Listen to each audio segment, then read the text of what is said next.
And now we'll talk about letting your dog relax on their own. One of the things we worked on Saturday.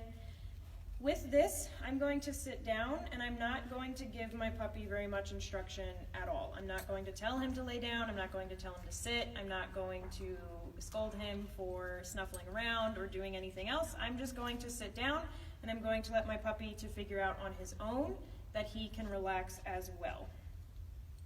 So I'll sit down. When you do this, your foster puppy might snuffle the ground a lot, they might scratch themselves or lick themselves, they might try to get your attention, but we're just going to sit here. I'm keeping my leash anchored right at my navel so that he can't get very far away from me. He's not going to be able to get to other dogs that might be nearby. He's not going to get into any mischief. I'm just going to let him sniff on his own. Sniffing and scratching and licking themselves, all of those are soothing behaviors, and those are ways that a dog gets itself to settle down.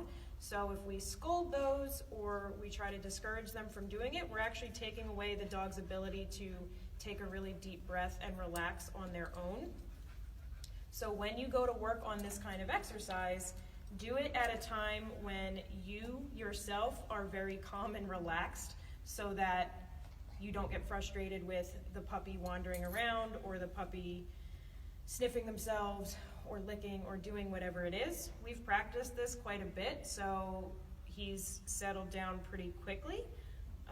We practice this in our house.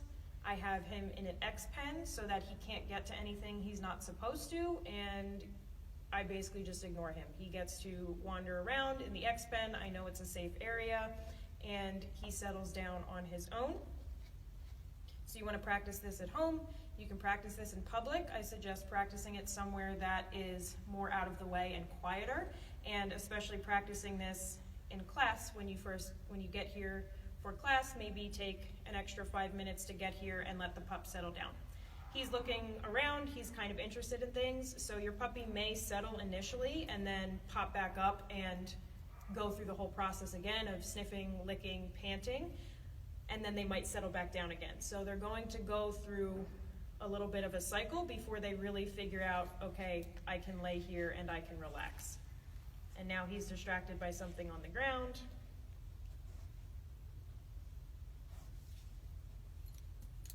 He's deciding to get back up. I've not told him to get up. I've not told him to lay down. I'm not telling him anything.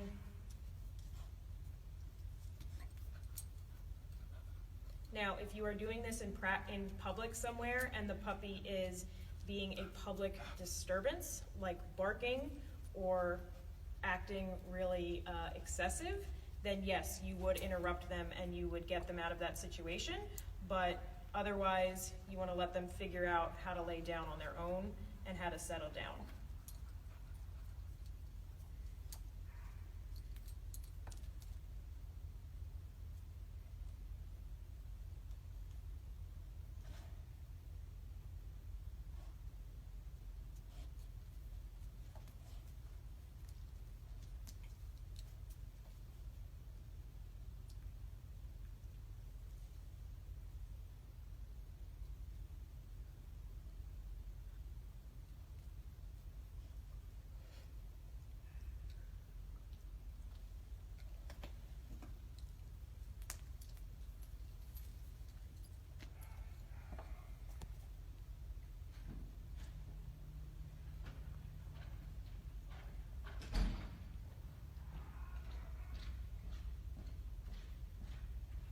And this video could go on for 10 minutes. Oh, there he goes. And we'll end it on that while he's calming down.